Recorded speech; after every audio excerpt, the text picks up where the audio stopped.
اگر ماں کی صحت ٹھیک نہیں ہے کسی بھی طریقے سے، ماں کے کسی بھی باڈی کا آرگن جو ہے وہ اپنا آپٹیملی فنکشن نہیں کر رہا، چاہے وہ برین ہو، چاہے وہ ہارٹ ہو، چاہے وہ کوئی بھی اور آرگن ہو، پینکریاز ہو، یا کسی وجہ سے، تو بچے پہ اثر پڑتا ہے.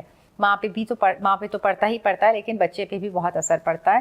تو ایکسٹریملی امپورٹنٹ کہ ماں کی برین ہیلتھ یا ذہنی صحت کا بہت خاص خیال رکھا جائے. ہیلو اینڈ السلام علیکم. آپ کے ساتھ حاضر ہیں ہمارا منڈے کا ایپیسوڈ آف بس 5 منٹ. یہ ہمارا 63rd ایپیسوڈ ہے. ہم پچھلے کچھ ایپیسوڈ سے بات کر رہے تھے پوسٹ پارٹم ڈپریشن کی، اینٹی نیٹل ڈپریشن کی، جس وقت پریگننسی کے دوران جو انزائٹی یا ڈپریشن ہوتا ہے عورتوں کو، یا بچے پیدا ہونے کے بعد جس کو ہم پوسٹ پارٹم ڈپریشن کہتے ہیں. سو وی ٹاکڈ اباؤٹ کہ کتنا زیادہ اس کی پریولنس ہائی ہے اسپیشلی پاکستان میں، اور کیا ہم کر سکتے ہیں اور کتنا ضروری ہے اس کو مینیج کرنا، اور کس وجہ سے ضروری ہے.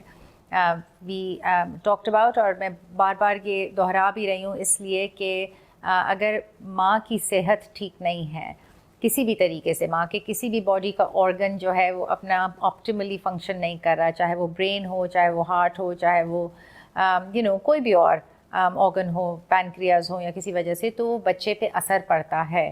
ماں پہ تو پڑتا ہی پڑتا ہے، لیکن بچے پہ بھی بہت اثر پڑتا ہے. تو ایکسٹریملی امپورٹنٹ کہ ماں کی برین ہیلتھ یا ذہنی صحت کا بہت خاص خیال رکھا جائے.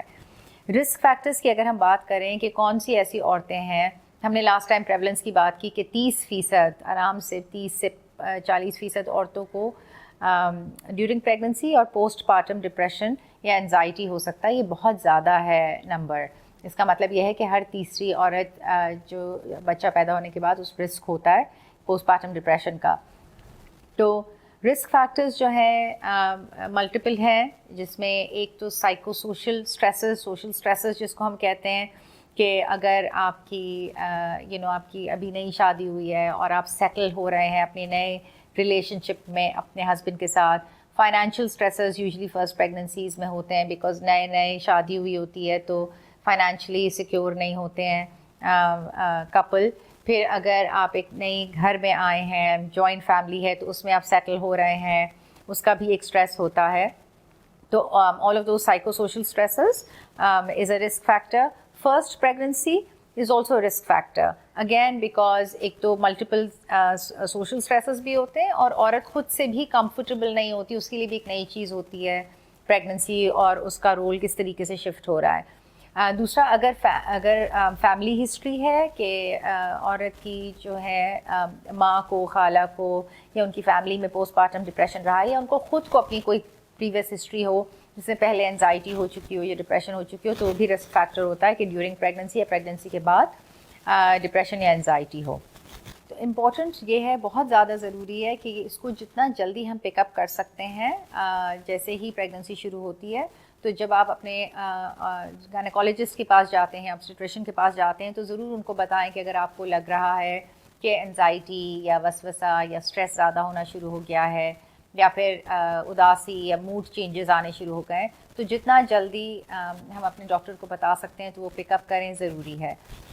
پریونشن کے لیے ضروری یہ ہے، اور اگر مائلڈ تھوڑے سے سمٹمس شروع ہوئے ہیں، کہ اپنی ہم لائف اسٹائل ماڈیفیکیشنز چینج کرنا شروع کریں، کہ رات کی نیند بہتر پوری ہو رہی ہے، ایکسرسائز ہلکی پھلکی جتنی بھی الاؤڈ ہے پریگننسی کے دوران وہ ہو رہی ہے، کھانا پینا صحیح طریقے سے ہو رہا ہے، ماں اپنے آپ کو کس طرح انگیج رکھ رہی ہے، اور کون سی ایسی چیزیں کر رہی ہے جس سے وہ خوش رہ سکتی ہیں. تو وہ سب چیزیں لائف اسٹائل ماڈیفیکیشنز میں ضروری ہیں. Therapy, C B T, cognitive behaviour therapy, یا انٹرپرسنل تھیراپی جس کو ہم کہتے ہیں، جو کہ اکثر اوقات ہسبینڈ کے ساتھ ہوتی ہے، وہ بہت ہی ایویڈنس بیس اس کا بہت اسٹرانگ ہے کہ اس سے کافی حد تک انزائٹی یا ڈپریشن بہتر ہوتا ہے. جس میں بہت ضروری ہے کہ ہسبینڈ بھی حصہ لیں، اینڈ آلسو آپ کے جو گھر والے ہیں، جو آس پاس آپ کے اراؤنڈ ہیں، ان کی بھی انپٹ ہونی چاہیے کہ کس طریقے سے وہ انگیج کر سکتے ہیں اور بہتر کر سکتے ہیں ماحول کو، تاکہ جو اسٹریسز سوشل کسی وجہ سے آ رہے ہیں وہ کم سے کم ہوں. Third thing is medications. ہر کوئی بہت پریشان ہو جاتا ہے کہ پریگننسی کے دوران دوا نہیں لینی ہے. لیکن جتنا بھی اس ایریا میں ایویڈنس ہے وہ بہت کلیئرلی شو کرتا ہے کہ اگر ماڈریٹ ٹو سیویئر اینزائٹی ہے یا ماڈریٹ ٹو سیویئر ڈپریشن ہے جو کہ لائف اسٹائل ماڈیفیکیشن سے اور تھیراپی سے ٹھیک نہیں ہو سکا ہے تو دوا نہ دینے کا بچے پہ زیادہ نقصان ہوتا ہے بجائے اس کے کہ ہم کون سی دوا دے رہے ہیں اور اس کے کیا سائڈ افیکٹس ہیں. سو اگین پلیز اس کو سمجھیں کہ دوا جو ہیں وہ اب جو نئی دوائیاں آئی ہیں اس سے ایک بچے پہ اتنا اثر نہیں پڑتا ہے, چاہے وہ بچہ ماں کے پیٹ میں ہو چاہے وہ ڈیلیور ہو چکا ہو, بچے پہ اتنا اثر نہیں پڑتا جتنے ماں کے سیویئر ڈپریشن یا سیویئر اینزائٹی سے بچے پہ اثر پڑتا ہے. بہت زیادہ سیویئر ایشوز ہو سکتے ہیں. تو دوا کے بارے میں ضرور اپنے آبسٹیٹریشن سے یا اپنے گائنیکالوجسٹ سے بات کریں. اگر وہ آپ کو کسی سائیکائٹرسٹ کے پاس بھیجتے ہیں جو آپ کو جو آپ کے ساتھ کانورسیشن کر سکتے ہیں کہ کون سی دوائیاں, کون سی آپشنز اوپن ہیں اور کون سی دوائیاں ہیں جو سیف ہیں, پریگننسی میں ریلیٹیولی سیف ہیں اور ہم استعمال کر سکتے ہیں, تو اس میں کوئی مذائقہ نہیں ہے, بلکہ actually again as I said کہ وہ ماں کے لیے اور بچے کے لیے زیادہ سیف ہے بجائے اس کے کہ ہم ماں کو بغیر کسی دوا کے یا بغیر کسی مینجمنٹ کے رہنے دیں. Usually S S R Is جو استعمال ہوتے ہیں جس کو selective serotonin reuptake inhibitors کہتے ہیں, جو انزائٹی ڈپریشن کے لیے استعمال ہوتے ہیں, لائک سرٹرلین ہے, فلوکسیٹین ہے, ان کا بہت سیفٹی ڈیٹا اچھا ہے کہ وہ پریگننسی میں اور بچہ پیدا ہونے کے بعد بھی استعمال ہو سکتی ہیں. We are going to stop hair.